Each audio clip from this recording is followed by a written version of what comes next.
ಈಶ್ವರರಾದ ಮೂರ್ತಿಗಳ ಬಗ್ಗೆ ಅನಾದಿ ಕಾಲದಿಂದ ಇರುವಂತಹ ಪ್ರಶ್ನೆ, ಮೂವರಲ್ಲಿ ಯಾರು ಶ್ರೇಷ್ಠರು, ಯಾರು ಮೊದಲಿಗರು, ಹಾಗೂ ಇವರ ಜನನಕ್ಕೆ ಕಾರಣ ಯಾರು ಎಂಬುದು. ಇದು ಕೇವಲ ಭಕ್ತರಲ್ಲಿ ಮಾತ್ರವಲ್ಲದೆ ದೇವಾನುದೇವತೆಗಳಲ್ಲಿ ಕಾಡಿದಂತಹ ಗೊಂದಲ ಸಹ ಹೌದು. ಈ ಒಂದು ಗೊಂದಲಕ್ಕೆ ಉದ್ಭವ ಸ್ತಂಭವೊಂದು ಉತ್ತರ ನೀಡಿತು ಎಂದು ಹಲವಾರು ಪುರಾಣಗಳಲ್ಲಿ ಹೇಳಲಾಗುತ್ತದೆ. ಹಾಗಾದರೆ ಈ ಸ್ತಂಭದ ಪುರಾಣದ ಕಥೆ ಏನು ಎಂಬುದನ್ನು ತಿಳಿಯೋಣ ಬನ್ನಿ. ಒಮ್ಮೆ ವಿಷ್ಣು ಮತ್ತು ಬ್ರಹ್ಮದೇವನು ನಮ್ಮ ಇಬ್ಬರಲ್ಲಿ ಯಾರು ಶ್ರೇಷ್ಠರು ಎಂಬ ವಿವಾದಕ್ಕೆ ಇಳಿಯುತ್ತಾರೆ. ಆಗ ನಿಮಗಿಂತ ಶ್ರೇಷ್ಠರು ಮಹಾಶಿವನು, ಯಾಕೆಂದರೆ ನಿಮ್ಮ ಸೃಷ್ಟಿಕರ್ತ ಅವನು ಎಂದು ಹೇಳಲಾಗುತ್ತದೆ. ಹಾಗಾದರೆ ನಮ್ಮ ಸೃಷ್ಟಿಕರ್ತ ಶಿವನಾದರೆ ಶಿವನ ಸೃಷ್ಟಿಕರ್ತ ಯಾರು ಎಂಬುವ ವಿವಾದಕ್ಕೆ ಇಳಿಯುತ್ತಾರೆ.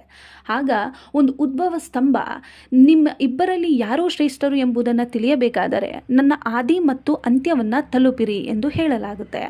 ಆಗ ವಿಷ್ಣುವು ತನ್ನ ಹಂದಿಯ ರೂಪವನ್ನು